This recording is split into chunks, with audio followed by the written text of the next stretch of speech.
The Story of Joe King. Once upon a time, in a small town not far from here, Mr. and Mrs. King lived in a little house with a huge Newfoundland dog. Her name was Tangent. Tangent was often sad. Not even homeopathic remedies would cheer her up. Tangent's mommy and daddy went to the pet store to see if they could get a little friend for Tangent to play with. They looked around at all the pets, and the lady at the pet store said they should get a Jack Russell Terrier because a Jack Russell Terrier was a little dog who thought he was a big dog. But they didn't have any Jack Russell Terriers that day. The lady at the pet store gave them the name of a good breeder. One should always buy a dog from a reputable breeder. When Mr. and Mrs. King told the neighbors they were getting a Jack Russell Terrier, the neighbors laughed and said, "Ha ha ha, you must be joking." In another town, Joe lived with his younger brothers and sisters. Joe was the only puppy from last year's litter who had not been picked to go to a new home. Joe's younger brothers and sisters were littler and cuter than he was, and they knew it. They often teased Joe and called him names like Cinder Fellow. Some of them even stuck out their tongue at him. Poor Joe. So when Mr. and Mrs. King came to pick their new puppy, Joe just hid in a corner and watched. He was sure he wouldn't be picked. All of Joe's little brothers and sisters were sure that they were going to be picked. They danced and played all of their little cute puppy tricks, each one sure that they were the one that was going to be picked. After a while, when it seemed that Mr. and Mrs. King had not singled out one of the little puppies, Joe got brave enough to come out of his corner and have a sniff just in case. The next thing he knew, he was getting a collar and a leash. Why, he'd been picked! Finally! Joe wagged his tail all the way out the door, but Joe's younger brothers and sisters looked on in complete amazement.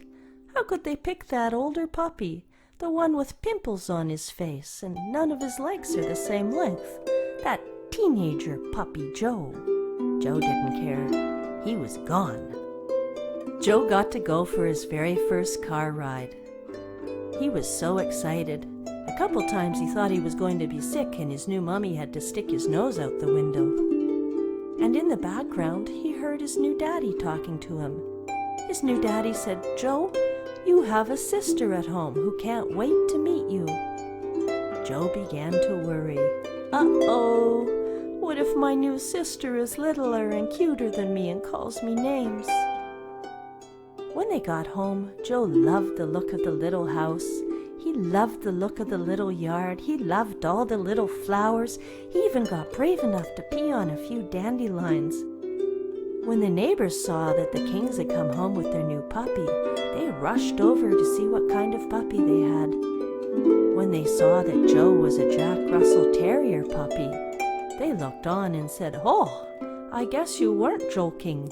You got a Jack Russell Terrier puppy." Mr. King looked at them and said, "No, we weren't joking. This is Joe King." After a while of checking out the lawn, Joe wanted to see inside of his new house. He ran up to the front door and tried to get in. But he couldn't get in. The door was completely and utterly blocked by something big and black and hairy, and it didn't smell very good. Joe looked up, and my goodness, there were big teeth and two big eyes and drool. Joe was so scared he almost peed himself. What is it, he thought? Is it a bear? Is it a monster? Is it a mountain that's accidentally sprung hair? Just then, Joe heard his new daddy say, "Joe, how do you like your new sister, Tangent?" And Joe felt himself swiped by the biggest, wettest tongue he'd ever experienced. Well, thought Joe, I guess I didn't need to worry about my new sister being littler or cuter than me.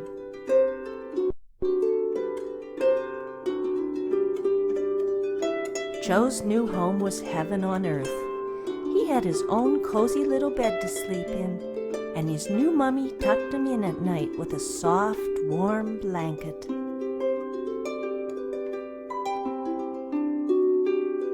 He had his very own food bowl and all the kibbles he could throw around.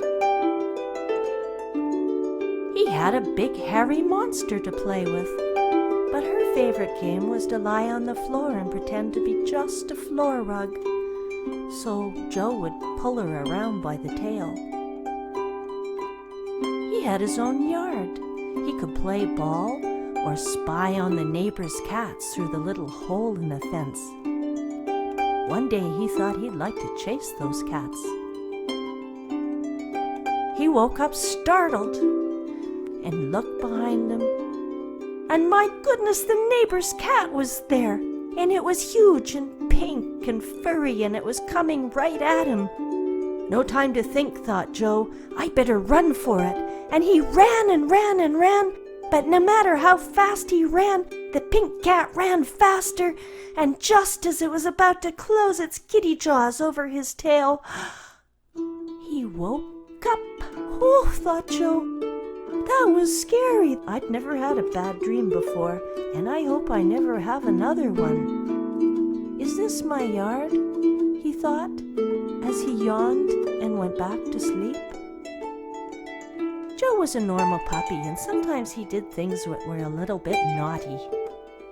Joe would sneak upstairs in the morning and sniff Daddy's socks and dream about chewing one up. And one morning when he woke up full of energy, he did just that. He snuck upstairs and grabbed one of Daddy's socks out from under the bed and took it downstairs and was happily chewing the toe out of it.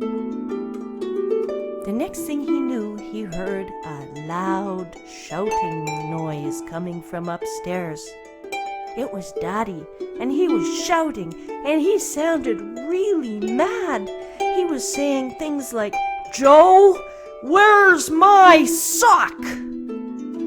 Joe thought, "Oh no, I've gone too far." And he started to shake and cry and took his sock into the corner and hid.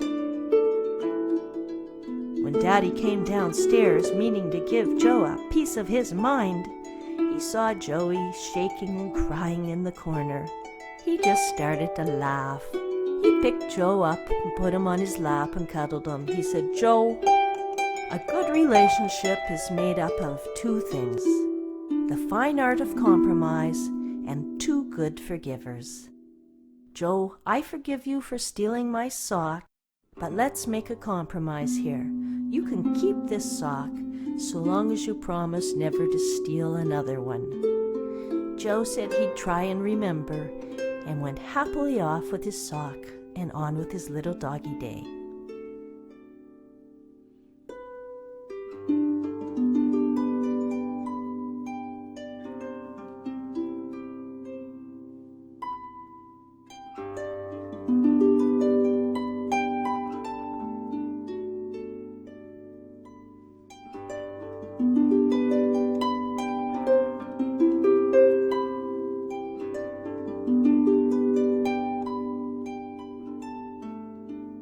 Joe's life was very routine. He liked his little house. He liked the big hairy monster to play with. He liked the neighbor's cats. So he was extremely surprised one day when he woke up and his whole world looked different. Why, there were men taking the furniture out and loading it into big trucks. And all of his toys were going in boxes. Even Tangent was helping to pack. He asked Tangent what was going on, and she said happily, "We're moving to the country." Joe didn't know what the country was, but he supposed if Tangent thought it was okay, he'd go along for the ride. When Joe got to the country, he loved it. It was fantastic. He could chase his ball for miles. The grass was full of squeaky toys called grasshoppers. But most interesting of all were the huge dogs that had to pull humans around in black boxes. Joe thought these big dogs looked very serious, and maybe he should ask one if it wanted to play. So he went running down the road to ask the big dog if it wanted to stop and play. But he'd forgotten all about the black box following the big dog until it was too late. Thump, thump went the black box, and Joe didn't remember much after that. But his mummy did. His mummy had to come roaring out of the house and pick Joe up and take him to the vet as fast as she could drive.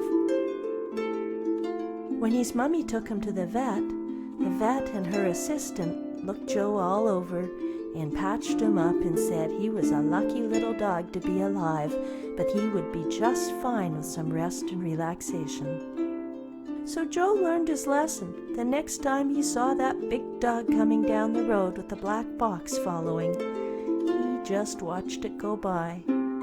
He thought, I guess not all big dogs are friendly like my sister Tangent. Joe got a little spoiled that winter. He got the best chair in the house. He got a full bowl of snacks. Why, he even got the TV clicker all to himself. He loved to surf from channel to channel and spy on all the best cat commercials. His favorite was the big, pink pussy cat that didn't like the smell of his litter. The cat would hold its breath until it almost exploded. Joe kept waiting for that cat to explode, but it never did. After a while, Joe started to get fat, and Mommy and Daddy were talking about diet. He didn't like the sound of that at all. And after all, his sister Tangent was getting fat too, and nobody said anything about putting her on a diet. But as winter turned into spring, Joe's mommy noticed that he was turning green, and he had big black circles under his eyes.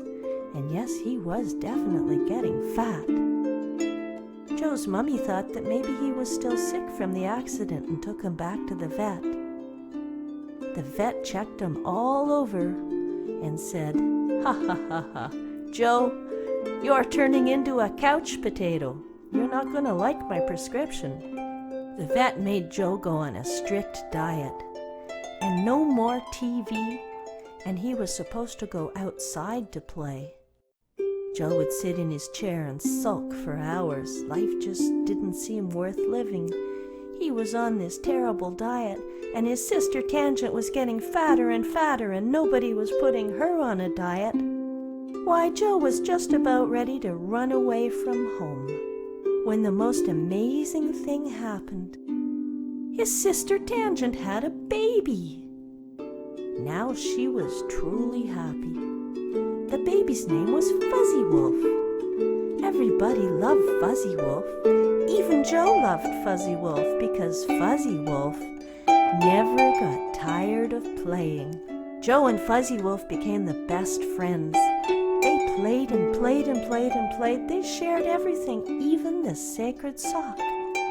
And they ate together. But Joe noticed, as the summer wore on, that something really strange was happening. Why, he was shrinking. He didn't know why he was shrinking, but he thought about it. Jack Russells are smart little dogs. He thought and thought, why would they want me to shrink? And then he came up with a plan. He knew that maybe it was the food. They were feeding him shrinking food. So the next time that dinner came along, Joe switched plates with Fuzzy Wolf.